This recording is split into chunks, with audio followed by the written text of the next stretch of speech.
Bonjour, bienvenue, bien-aimés dans le Seigneur, que Dieu vous bénisse infiniment, c'est l'apôtre Harmonie.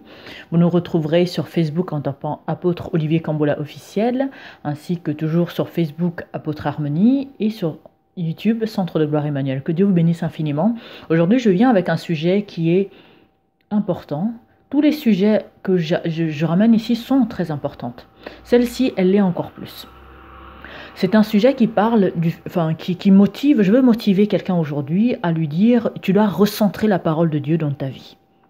Parce qu'aujourd'hui, beaucoup de chrétiens disent qu'ils aiment le Seigneur, c'est des chrétiens, mais la parole de Dieu reste quelque chose de très occasionnel. Ils n'étudient pas en profondeur la parole, ils ne prennent pas du temps régulièrement à étudier la parole, à méditer la parole, alors que la parole me dit que ce livre de vie ne s'éloigne pas de ta bouche. Donc ça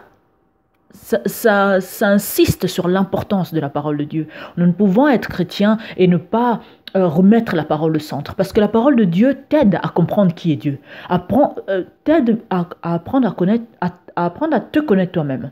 Spirituellement, savoir qui tu es en tant qu'enfant de Dieu. La parole de Dieu t'enseigne, te fortifie, te donne de l'intelligence, te fait grandir dans ta relation, dans ta communion avec le Seigneur.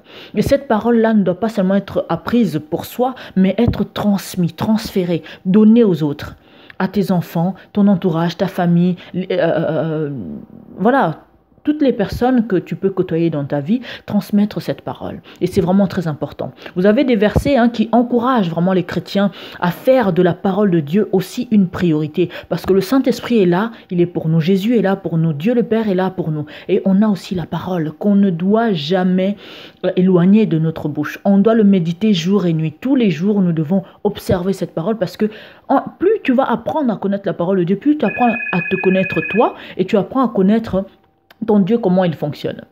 Donc, désolé pour le... Hop, juste un instant. Oui, je te rappelle, je suis en pleine vidéo. Merci, gros bisous. C'est pas grave. Donc, le verset, je vous prie de m'excuser.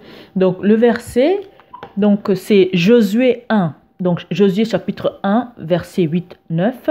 1 Timothée 4, verset 15 à 16. 2 Timothée chapitre 2, verset 15. Vraiment à méditer avec, mais sans modération. La parole de Dieu vous enrichit, vous fortifie. La parole de Dieu vous aide dans tous les domaines de votre vie. Alors c'est vraiment très important de garder cette parole jalousement, d'apprendre à le connaître, à le comprendre, l'étudier sans modération. Et vous allez voir, vous allez être vraiment fortement béni, vous allez être fortifié dans tous les domaines de votre vie. La parole de Dieu est vraiment vitale pour un chrétien, alors ne laissez pas de côté la parole. Remettez la parole de Dieu au centre de votre vie. Et ça vous permettra vraiment de marcher selon la volonté de Dieu, de grandir spirituellement et d'apprendre à vous connaître. Que Dieu vous bénisse infiniment. C'était l'apôtre Harmonie, ça a été un plaisir. À très bientôt.